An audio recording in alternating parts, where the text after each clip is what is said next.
Ma'am आज ब्रेकफास्टसाठी काय आणलंय? आज आंबोळी आणली आहे.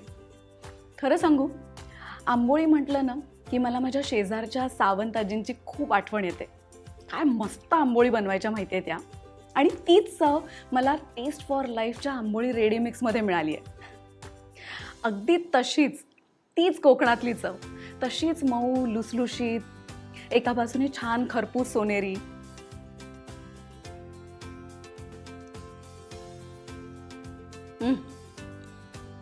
वा, एकदा चव घेतली ना की आपण खातच राहतो. हे असं